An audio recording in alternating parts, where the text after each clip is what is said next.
Hey everyone, tonight we're going to tie a favorite Michigan dry fly of ours called the Borcher's Drake. This is a really simple pattern that imitates a lot of dark colored mayflies for the early season, especially Hendricksons, black quills, ISOs, things like that.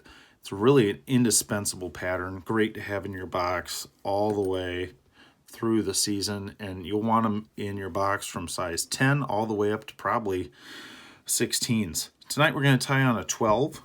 We're going to use a TMC 101. Pretty basic dry fly hook. I'm using 8/0 black. You can also use 8/0 or even 10/0 brown is a good way to go. Start your thread mid shank of the hook. You don't want to go too far forward. I usually use this as a reference for where my parachute post is going to end up. But I'm going to bring back my thread to the barb, and there I'm actually going to wrap up a small ball, and that's what I'm going to use to really prop up my moose body. So snip off about 5 of those. You'll always end up with more than you need, but take the longest ones, toss the others, throw these in a stacker just so they're aligned. And you'll want them to be about a hook shank and a half long. A lot of our dry flies in northern Michigan have really long tails. All right, pinch wrap those in and wrap back to that ball so they're all splayed out like that. And then you're going to wrap up the shank, keeping these other fibers on top just so they're not too out of control. Trim those off. Real easy. Then we're going to take some extra small copper wire and work that back towards our initial tie-in point. Don't go all the way back because this is where we're going to tie in our turkey. Grab about 5-6 barbules of this. It doesn't have to be perfect. Turkey provides for us a really great material for dry flies that gives us a mottled appearance. So pinch wrap that in and bring it back. And what I like to do is pinch everything together and bring it all the way back so that everything's aligned. So when I start wrapping, I don't have to worry about any sort of gaps back here where my thread is exposed. Wrap the remainder up to where we got everything else and trim off. Before I start to wrap, I usually like to give it a slight tapered body. So I come in with my thread, wrap back to 3/4, wrap back a little bit less, wrap forward, wrap back even a little bit less there, wrap forward, and about call that good. If you've never worked with turkey tail, this is really easy to use. It's really similar to pheasant tail. You're just going to grasp all the fibers together and wrap up the shank of the hook. You can use a hackle plier here if you like. Usually the fibers are long enough that I can get away without using a hackle plier, but do what works best for you. Capture that, wrap off. Now we're going to counter wrap this copper wire.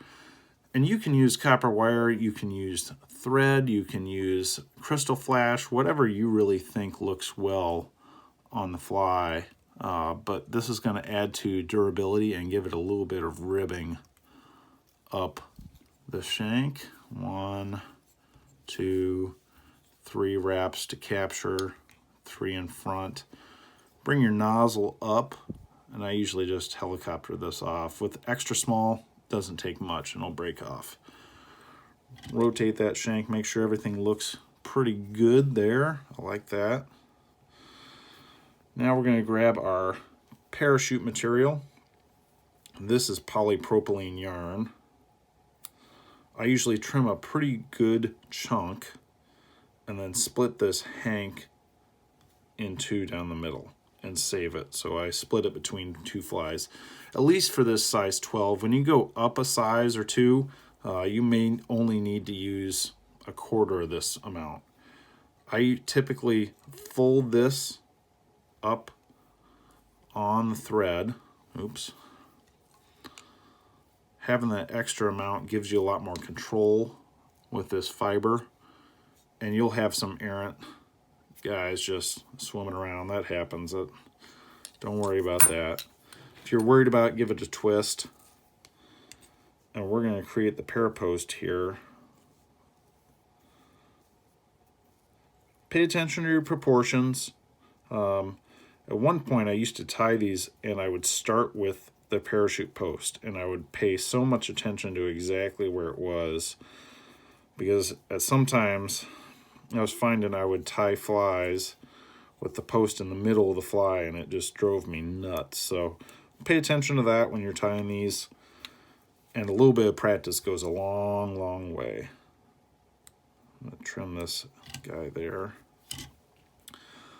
We're using grizzly hackle here. This is a saddle fiber from a Whiting 100 pack that we sell in the shop.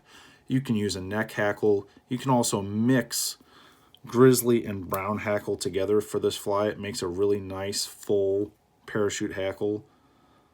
But since we tie tons and tons of these flies, we're going to just stick with grizzly on this one.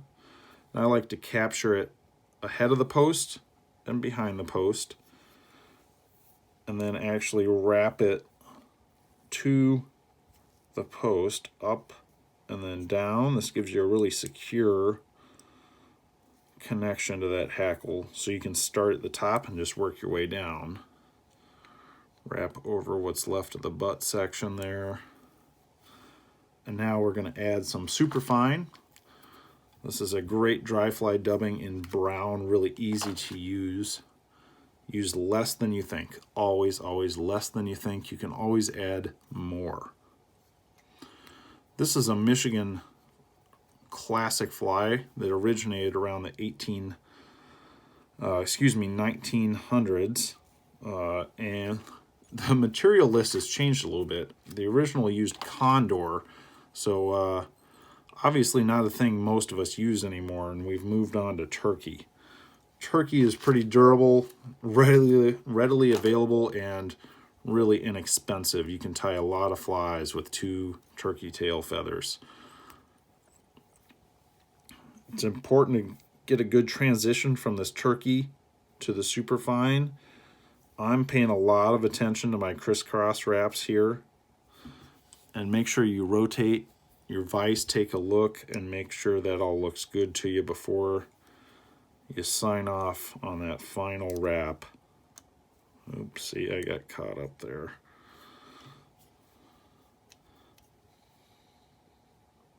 There we go, that's what I want. If you want, you can half hitch right here. I usually do just to save my spot so it's not going anywhere. And we'll start to wrap the hackle.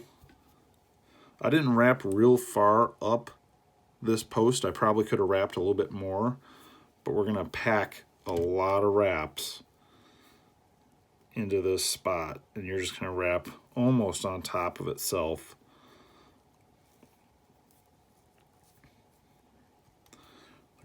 We use a lot of parachute patterns in northern Michigan, because our water is really slow. It can be kind of boring sometimes, and with that slow kind of nondescript water, you want something that gives the fish a really good prey image. And these flies sit really low in the water. The fish can see them well, and we catch a lot of fish on them. So what I did was I wrapped around the post a good deal. That's probably at least 5-6 wraps. And then I brought the nozzle right up to the eye, and then I captured it and tried to minimize how many fibers I was catching. Now I'll grab my whip finish tool, pinch everything between my thumb and index, and give it a nice 5-turn or 6-turn whip finish. You can use some glue if you like. I'm pretty confident in my whip finish, feel pretty good about that. That post is nice and sturdy. Trim that nice and tall. rotate your vise, you're gonna have some captured fibers. That just happens. That is the nature of dry fly tying. Don't over stress about it. I've seen some pretty gnarly looking flies that I've tied catch fish over the years, so don't worry about that too much. There you go. That's the Borcher's Drake. Again, a Michigan classic that you'll want to have in your box. It imitates a lot of dark colored mayflies. Something to have from sizes 10 all the way up to 16. Get tying this season, and we hope to see you out there on the water. Thanks for watching.